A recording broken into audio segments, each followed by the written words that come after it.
ماہ رمضان المبارک کا تیسرا جمعہ آپ سب کو مبارک ہو۔ اللہ تبارک و تعالی اس کی برکت ہمیں عطا فرمائے۔ آج 16 رمضان ہے اور کل 17 رمضان۔ 17 رمضان یہ اسلام میں بڑی اہمیت کا حامل ہے کہ اسلام کی پہلی جنگ، اسلام و کفر کے درمیان پہلا معرکہ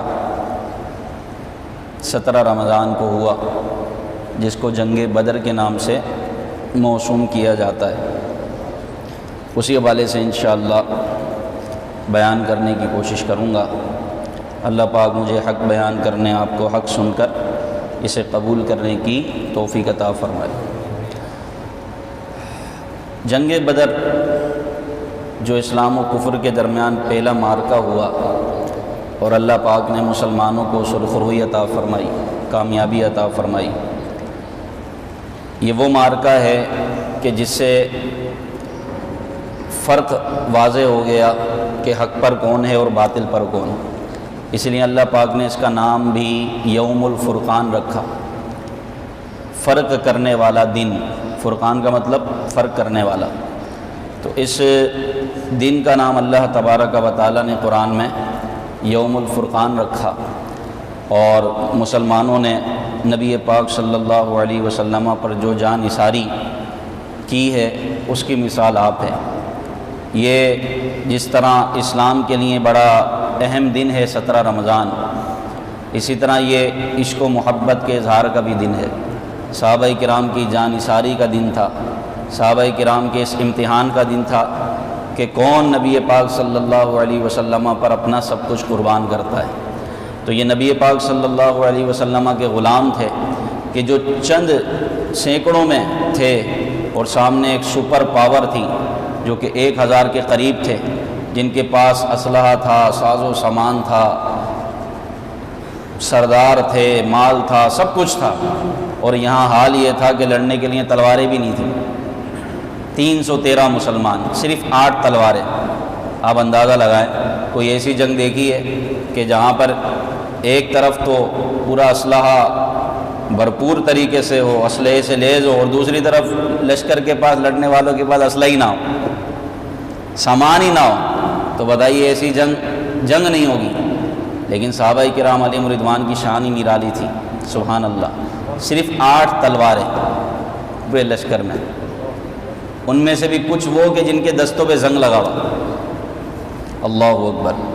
تو یہ اسلام و کفر کے درمیان پہلا معرکہ تھا، جس کو اللہ تبارک و تعالی نے قرآن پاک میں ذکر فرمایا، وَلَقَدْ نَصَرَكُمُ اللَّهُ بِبَدْرٍ وَأَنْتُمْ أَذِلَّةٌ۔ اللہ نے بدر میں تمہاری مدد فرمائی جبکہ تم بے سر و سامان تھے۔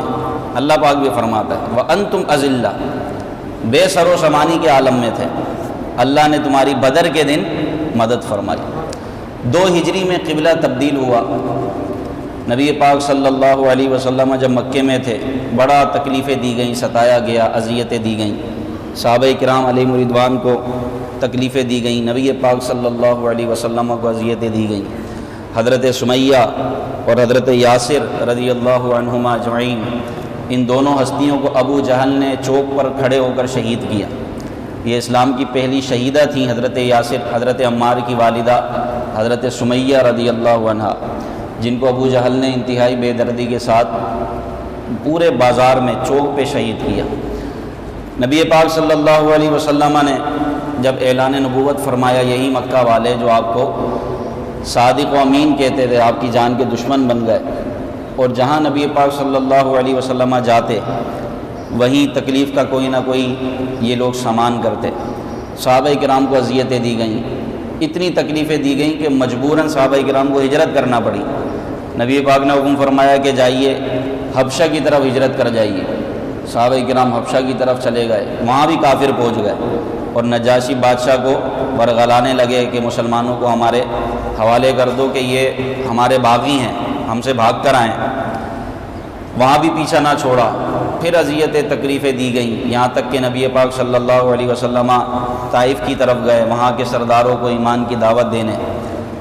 انہوں نے بھی بدسلوکی کی۔ سیدہ عائشہ رضی اللہ عنہا نے عرض کیا رسول اللہ، احد کے دن سے بھی کوئی سخت دن آپ کی زندگی میں گزرا؟ جنگ احد سے زیادہ سخت دن کوئی آپ نے دیکھا؟ تو فرمایا ہاں اے عائشہ، وہ طائف کا دن تھا جب تیری قوم نے مجھے پتھر مارے اور میرے پیچھے اوباش لڑکے لگا دیے، وہ دن بڑا سخت دن تھا۔ تو صحابہ کرام کو تکلیفیں دی جاتی رہیں، بالآخر اللہ پاک کا حکم آیا کہ اب مکہ چھوڑ دو اور مدینہ ہجرت کر جاؤ۔ مدینہ ہجرت کا حکم ہوا، ہجرت مدینہ ہوئی، ایک بہت بڑی تعداد میں مسلمانوں نے ہجرت کی۔ پھر نبی پاک صلی اللہ علیہ وسلم بھی ہجرت کر گئے، لیکن وہاں بھی کافروں نے مسلمانوں کو ستانا نہ چھوڑا۔ وہاں پہ مدینے کی چراگاہوں پر حملہ کرتے، یہودیوں سے ملتے، پلاننگ کرتے، وہاں بھی صحابہ کرام علیہ رضوان کو ستاتے، وہاں پر چراگاہوں پر حملہ کرتے، صحابہ کرام کو گرفتار کر لیتے، ان کو قید کر لیتے، ان کو ستانا نہیں چھوڑا۔ 12 صفر پھر 2 ہجری میں آیت جہاد نازل ہوئی۔ آپ دیکھیے پوری زندگی نبی پاک صلی اللہ علیہ وسلم کی، مکے کے پورے زندگی آپ دیکھ لیں، اعلان نبوت سے پہلے، اعلان نبوت کے بعد تکلیفیں دیتے رہے لوگ، آپ کو ستاتے رہے، طرح طرح کی اذیتیں دیتے رہے۔ نبی پاک صبر اور شکر کے ساتھ خود بھی اور صحابہ کرام کو بھی تلقین فرماتے کہ تم نے کچھ نہیں کرنا، کیونکہ اللہ کا حکم نہیں تھا۔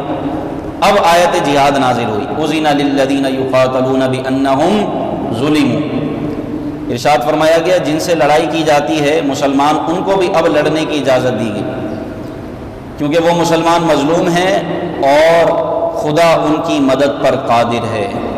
ان اللہ علی نصرہم لقدیر، یہ آیت جہاد نازل ہوئی 2 ہجری میں۔ اب جنگ کے اسباب یوں بنے کہ مسلمانوں کی چراغوں پر یہ لوگ حملہ کرتے کافر۔ ایک مرتبہ ابو سفیان، یہ اپنا بہت بڑا سامان تجارت، پورا لشکر، یہ ملک شام کی طرف جا رہے تھے، تو راستے میں مسلمانوں نے جب یہ سنا کہ یہ یہیں سے گزریں گے مدینے سے، کیونکہ مدینہ درمیان میں پڑتا ہے، ملک شام تجارتی مرکز تھا، تو مسلمانوں نے ان کے لشکر پر حملہ کر دیا، اور ان کا جو ایک بڑا سردار تھا عمر حضرمی، اس کو ایک مسلمان نے تیر نشانہ تاک کر مارا کہ اس کے سینے سے آر پار ہو گیا اور وہ واصل جہنم ہو گیا۔ اب یہ عمر حضرمی کا بہت بڑا مقام تھا قریش میں، اور مسلمان ابو سفیان کے پیچھے گئے، لیکن ابو سفیان جو ہے وہ سمندری راستے سے، ساحلی راستے سے مکے نکل گئے، یہ بعد میں ایمان لے آئے تھے، اس وقت یہ حالت کفر میں تھے۔ اب مسلمان ان کے تعاقب میں پیچھے نکلے، نبی پاک صلی اللہ علیہ وسلم کو پتہ چلا، آپ نے اجازت دی کہ ان کا تعاقب کریں، لیکن وہ ساحلی علاقوں سے، ساحلی راستوں سے مکے نکل گئے، عمر حضرمی مارا گیا۔ اب جب مکے میں یہ خبر پھیلی کہ عمر حضرمی کو مسلمانوں نے قتل کر دیا، تو قریش کا بچہ بچہ باہر نکل آیا اور الانتقام کی صدا لگانے لگا، کیونکہ یہ بہت بڑا سردار تھا عمر حضرمی۔ تو یہ سبب بنا جنگ بدر کا، عمر حضرمی کا قتل۔ تو نبی پاک صلی اللہ تعالی علیہ وآلہ وسلم نے لوگوں کو ارشاد فرمایا کہ اللہ تبارک و تعالی ہماری مدد فرمائے گا۔ المختصر یہ کہ ابو سفیان تو مکے کی طرف چل دیا۔ اب کفار قریش نے جب یہ سنا کہ عمر حضرمی کا قتل کر دیا گیا تو انہوں نے جنگ کی تیاری کی، انہوں نے کہا کہ اب بہت ہو گیا ہے، اب یہ وقت آ گیا کہ ہم مسلمانوں کو ملیہ میٹ کر دیں، اب ان کا نام و نشان ہی مٹا دیں۔ ان کی اتنی جرأت ہو گئی کہ یہ ہمارے سرداروں کو قتل کرنے لگے، ہمارے سرداروں کو مارنے لگے، اب ہم مسلمانوں کو نہیں چھوڑیں گے۔ اب جب تک ان کا ایک ایک بچہ نہیں مر جائے گا، ایک ایک بچہ ختم نہیں ہو جائے گا، ان کی نسل ختم نہیں ہو جائے گی، ہم سکون کا سانس نہیں لیں گے۔ انہوں نے بھائی پورا لشکر تیار کیا، اور قریش اس وقت سپر پاور تھا، یعنی یہودی بھی ڈرا کرتے تھے قریش سے۔ اس وقت ساری طاقت، قوت یہ قریش کے پاس تھی۔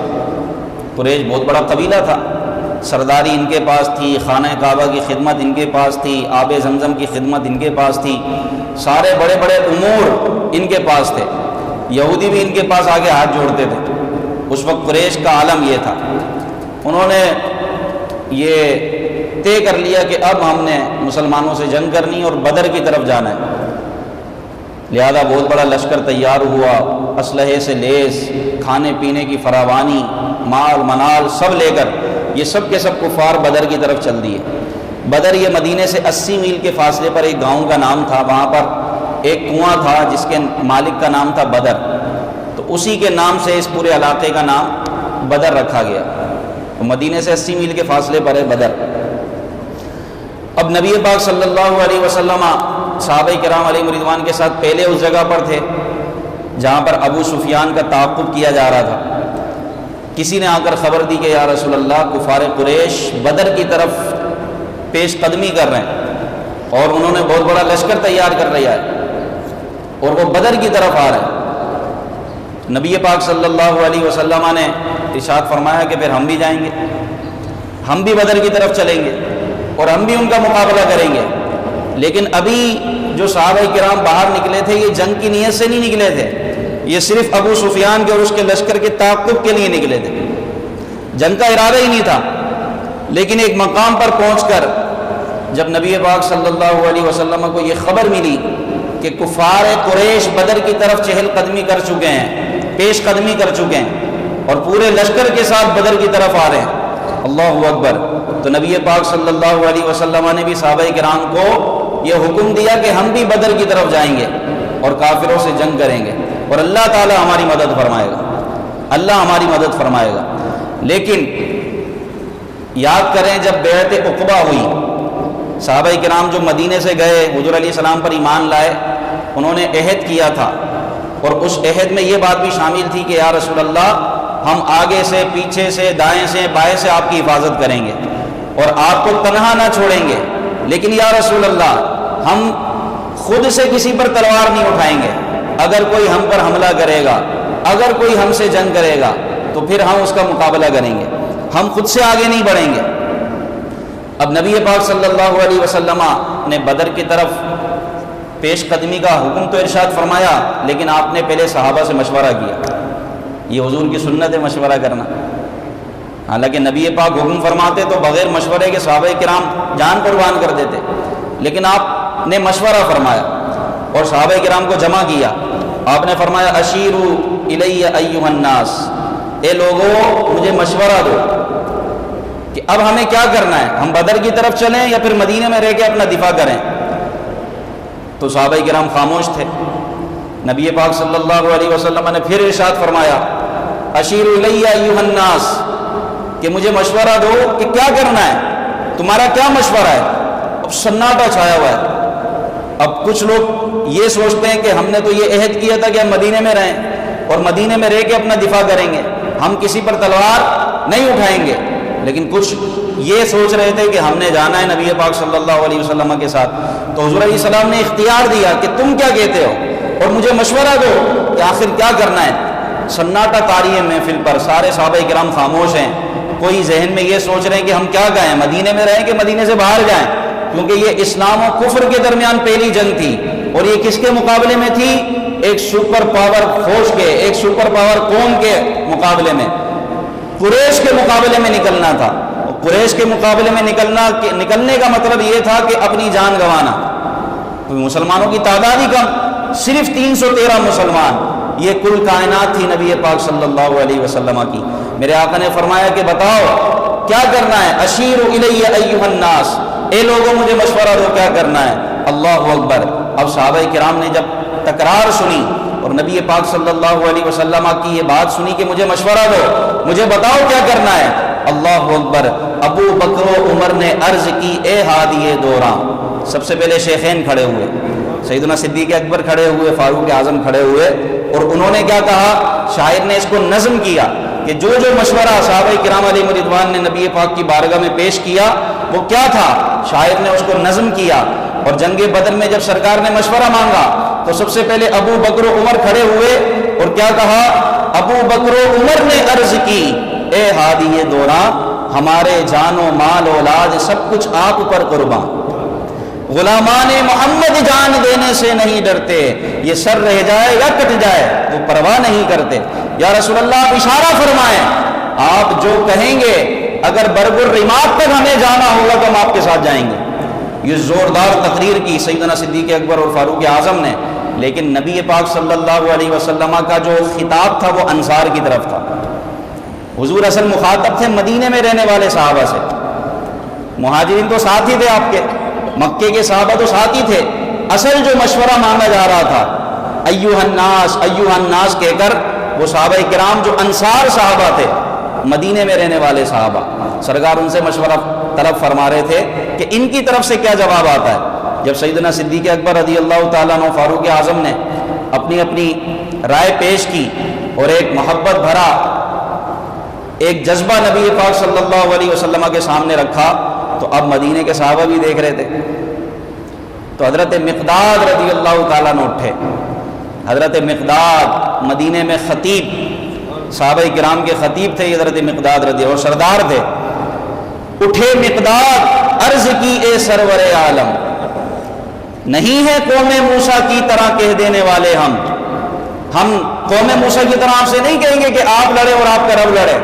جب بنی اسرائیل سے نبی حضرت موسیٰ علیہ السلام نے فرمایا کہ ہم نے جالوت کے خلاف لڑنا ہے، ہم نے فرعون کے خلاف لڑنا ہے، تو بنی اسرائیل نے کہا کہ آپ لڑے اور آپ کا رب لڑے، ہم نہیں جائیں گے آپ کے ساتھ۔ حضرت مقداد نے ان کی مثال دی۔ اٹھے مقداد، عرض کی اے سید عالم، نہیں ہے قوم موسیٰ کی طرح کہہ دینے والے ہم، ہمارا فخر یہ ہے کہ ہم غلامان محمد ہیں، ہمیں باطل سے کیا ڈر، زیر دامان محمد ہیں۔ بولیے نا سبحان اللہ۔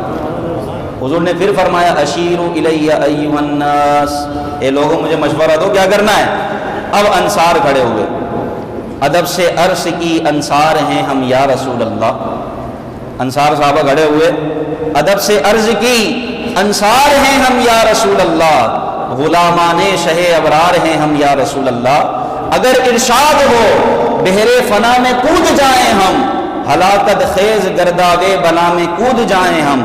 نبی کا حکم ہو تو پھاند جائیں ہم سمندر میں، جہاں کو محو کر دے نعرہ اللہ اکبر میں۔ یہ قریش مکہ تو کیا چیز ہیں، دیووں سے لڑ جائیں، سنان نیزہ بن کے سینہ باطل میں گڑ جائیں۔ انصار نے کھڑے ہو کر بڑے محبت کا اظہار کیا، عرض کیا یا رسول اللہ آپ ہمیں حکم دیں، ہم آپ کے ساتھ رہیں گے۔ آپ اگر کہتے ہیں بدر کی طرف نکلنا ہے تو ہم بدر میں سب سے آگے ہوں گے، اگر آپ کہتے ہیں مدینے میں رہ کے دفاع کرنا ہے تو ہم یہیں رہیں گے۔ یہ قریش مکہ کیا چیز ہیں، اگر آپ ہمیں دیووں اور شیطانوں اور جنوں سے لڑنے کا حکم دیں ہم ان سے بھی لڑ جائیں گے، آپ حکم کریں۔ جب نبی پاک صلی اللہ علیہ وسلم نے اپنے صحابہ کی جانثاری دیکھی، حضور بڑے خوش ہوئے، نبی پاک کا چہرہ چمک اٹھا، اور حضور علیہ الصلوۃ والسلام نے مسلمانوں کو حکم دیا کہ ہمیں بدر کی طرف نکلنا ہے۔ اب مسلمانوں کے پاس سامان سنیں، سامان جہاد، آلات حرب، صرف 8 تلواریں، ان میں سے بھی کچھ شکستہ، 6 زرہیں اور 70 اونٹ۔ جن کے پاس تلواریں نہ تھیں انہوں نے ڈنڈے اٹھا لیے، اور کل کتنے مسلمان تھے؟ 313 مسلمانوں نے دنیا کا نقشہ بدل دیا۔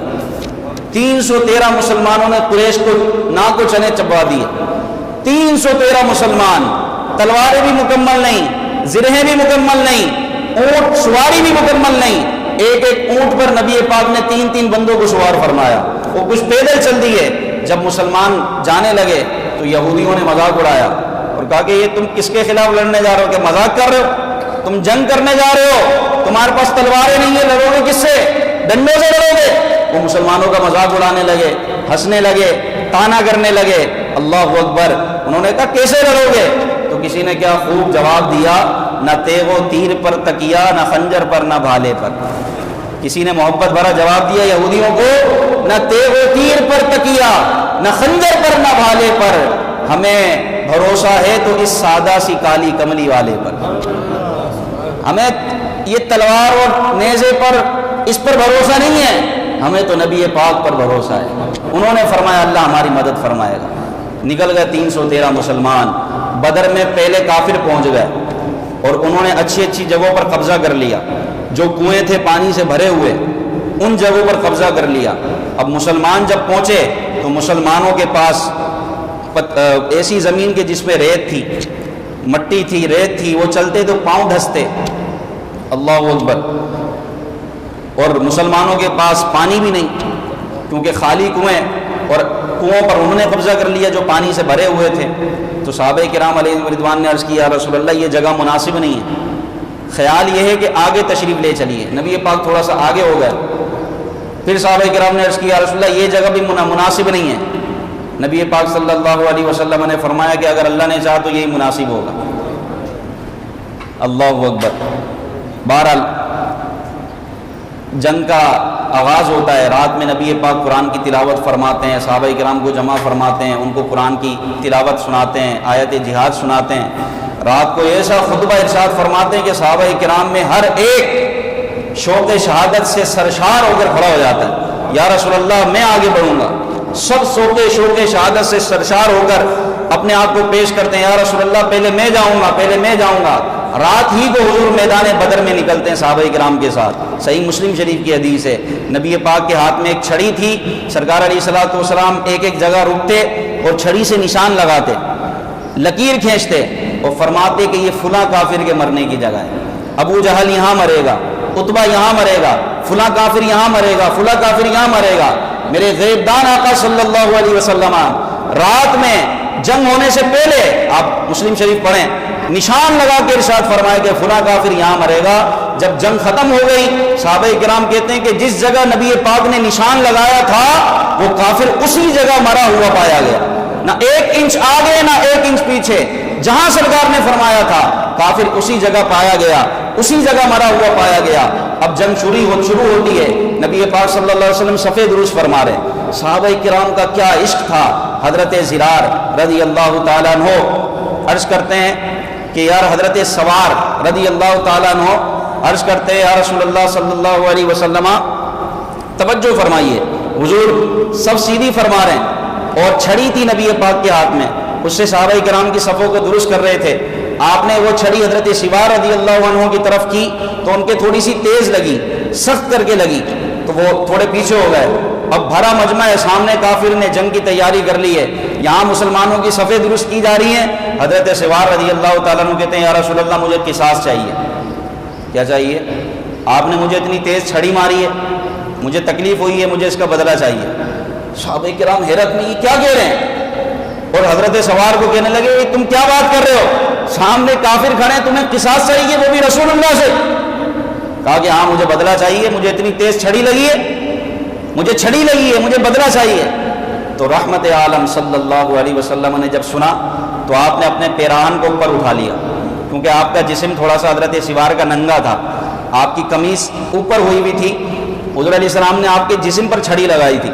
تو حضرت سوار نے کہا مجھے بھی قصاص چاہیے، تو نبی پاک نے اپنا پیراہن اوپر کر لیا، اور حضرت سوار تو عاشق رسول صحابی رسول، وہ کیا قصاص لیتے، جھومتے ہوئے آگے بڑھے اور نبی پاک کے جسم کو چوم لیا۔ حضرت سوار کی اس ادا سے نبی پاک بڑے متاثر ہوئے، کہا کہ سوار ایسا کیوں کیا؟ عرض کی آقا اب مجھے نہیں پتا میں زندہ رہوں گا نہیں رہوں گا، سامنے دشمن ہے، میری خواہش یہ تھی کہ آپ کے جسم اقدس سے لگ جاؤں اور آپ کے جسم کو بوسہ دے دوں، بس میری یہی زندگی کی خواہش ہے، اب اگرچہ میں دنیا سے چلے جاؤں مجھے کوئی غم نہیں ہے۔ اللہ اکبر۔ جنگ شروع ہوتی ہے، صحابہ کرام علیہ رضوان آگے بڑھتے ہیں، نعرہ تکبیر بلند کرتے ہوئے کافروں کی صفوں میں گھس جاتے ہیں، دھرم برم کر دیتے ہیں، اور کفار پریشان ہو جاتے ہیں کہ 313 مسلمان ہیں جن کے پاس تلواریں بھی زیادہ نہیں ہیں، تلواریں بھی مکمل نہیں ہیں، لیکن کافروں کو ناکو چنے چبوا دیے اور کافروں پر جھپٹ پڑے صحابہ کرام شیروں کی طرح۔ نبی پاک صلی اللہ علیہ وسلم بار بار دعا کرتے، یا اللہ یہ میرا چھوٹا سا گھونسلہ ہے، یہ چھوٹی سی جماعت ہے، یا اللہ ان کو رسوا نہ کرنا۔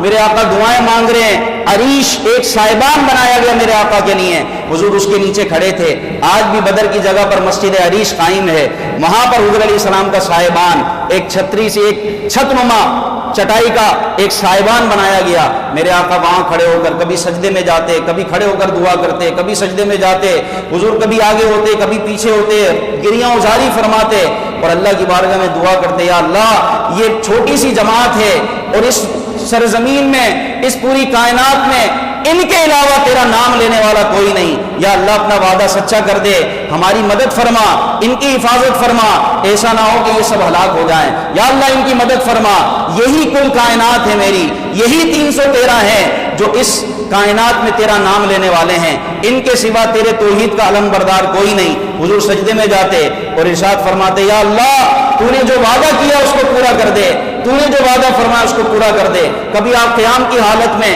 اللہ کی بارگاہ میں ہاتھ اٹھاتے, اتنے بلند کر دیتے کہ آپ کی چادر مبارک نیچے تشریف لے آتی. یہی کنڈیشن نبی پاک صلی اللہ علیہ وسلم کی تھی. آپ بے چین تھے, گریہ وزاری فرما رہے تھے کہ اتنے میں پیچھے سے سیدنا صدیق اکبر نے آپ کو گلے سے لگا لیا اور عرض کی, آقا بس کیجئے, آپ اللہ کے نبی ہیں, آپ بس کیجئے, اللہ اپنا وعدہ ضرور پورا فرمائے گا. نبی پاک صلی اللہ علیہ وسلم کے کندھوں سے آپ نے اپنا سر لگا دیا سیدنا صدیق اکبر نے, اور کہا کہ آقا بس کیجئے, اللہ اپنا وعدہ سچا کرے گا, اللہ اپنا وعدہ پورا فرمائے گا. اللہ اکبر. سیدنا صدیق اکبر یہ فرما رہے تھے, صحابہ کرام 313 ایک چھوٹی سی جماعت, یوں لگتا تھا کہ سمندر کے آگے چند قطرے, طوفان کے آگے تنکے, لیکن یہ تنکے مضبوط پہاڑ کی طرح تھے. نبی پاک صلی اللہ علیہ وسلم دعا فرما رہے تھے, سیدنا صدیق اکبر نے پیچھے سے نبی پاک کو گلے سے لگا لیا. حضور علیہ الصلوۃ والسلام نے ارشاد فرمایا, ابو بکر مبارک ہو, اللہ کی مدد آ گئی ہے.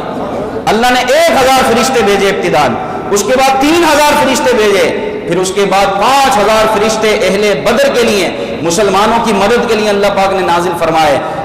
اللہ تعالیٰ نے تیز ہوا چلائی, پہلی ہوا میں جبریل امین اترے, دوسری ہوا میں حضرت میکائیل علیہ السلام آئے, تیسری ہوا میں حضرت اسرائیل علیہ السلام آئے, اور پھر پوری فوج فرشتوں کی اللہ پاک نے بھیجی اور مسلمانوں کی مدد کی گئی.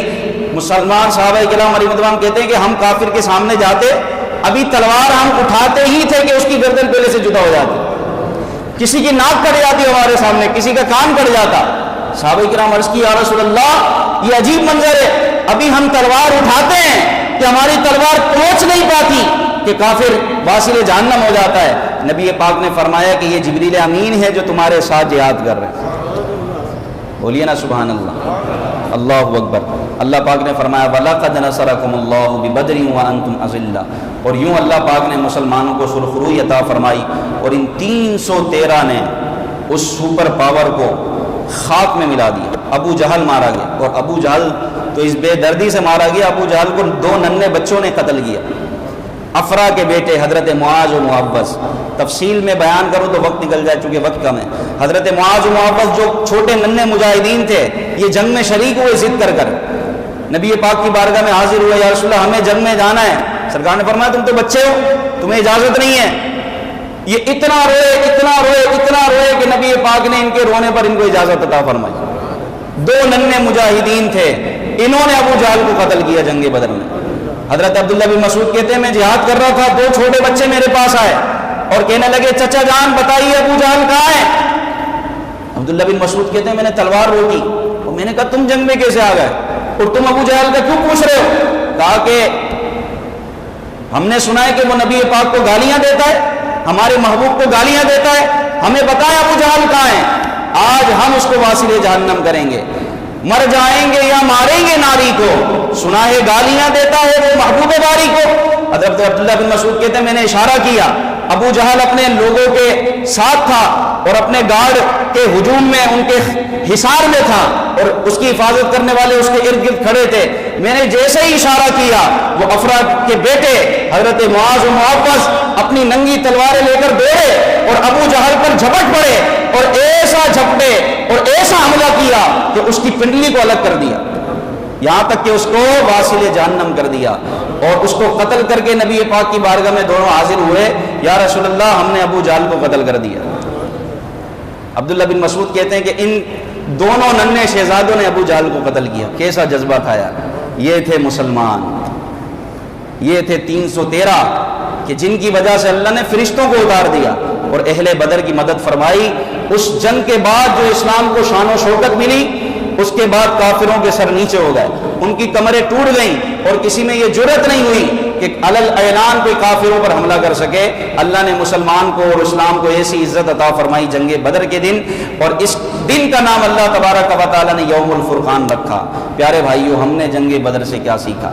آج ہم بھی اگر اسلام پر اپنے دین پر صحیح طریقے سے عمل کریں تو یقین مانیں اللہ فرشتوں کی مدد ابھی بھی بھیجنے پر قادر ہے۔ آج مسلمان پستی کا شکار ہیں، جو دین بڑی شان سے نکلا تھا وطن سے، پردیس میں وہ آج غریب الغربا ہے۔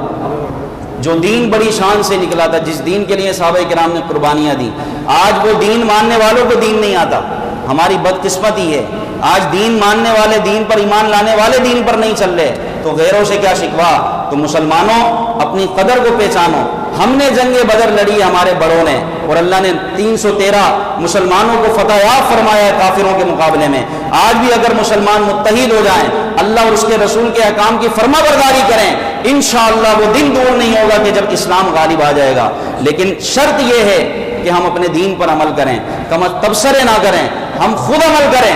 معاشرے سے، فرد سے معاشرہ بنتا ہے، ہم لوگوں پر تبصرے کرتے ہیں، ارے بھائی آپ کو یہ موقع ملا، آپ دین پر عمل کرو، اپنی کیوں جوانیاں برباد کر رہے ہو میرے نوجوانوں؟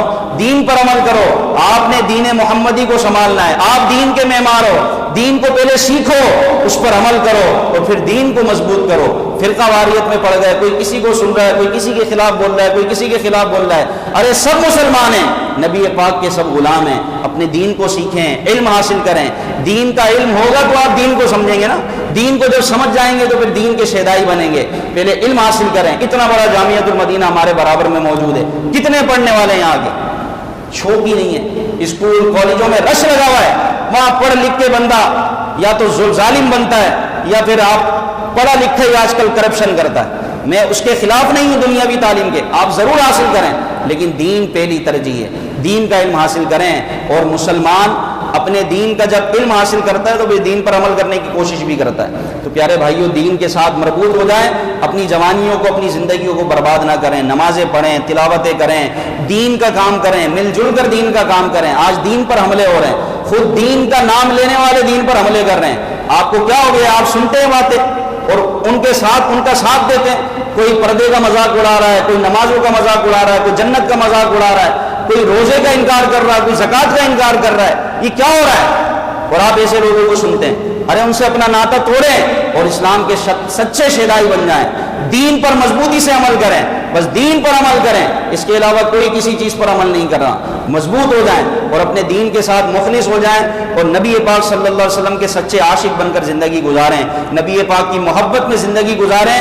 پھر دیکھیں زندگیوں میں کیسی مٹھاس پیدا ہوتی ہے۔ میری زندگی کا مقصد تیرے دین کی سرفرازی، میری زندگی کا مقصد تیرے دین کی سرفرازی، میں اسی لیے مسلمان، میں اسی لیے نمازی۔ آج ہم کتنا وقت دیتے ہیں دین کو، یہ آپ بھی سوچیں، میں بھی سوچتا ہوں۔ سارا وقت ہم نے دنیا کے لیے رکھا ہوا ہے، دین کے لیے کیا کیا آپ نے اور میں نے؟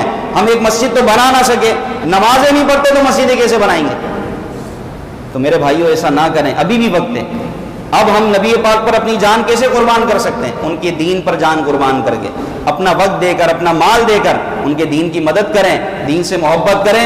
اللہ نے چاہا تو انشاءاللہ اللہ بھی ہماری قدم قدم پر مدد فرمائے گا۔ دعوت اسلامی کے ساتھ ہو جائیں۔ آپ چاہتے ہیں کہ ہم عاشق رسول بنیں، دین کے مددگار بنیں، دعوت اسلامی سے جڑ جائیں، عاشقان رسول کے ساتھ بیٹھیں، انشاءاللہ آپ پر رنگ چڑھے گا، آپ دین کے وہ مخلص بنیں گے کہ انشاءاللہ اہل بدر کا صدقہ آپ کو نصیب ہوگا۔ اللہ پاک ہمیں عمل کی توفیق عطا فرمائے۔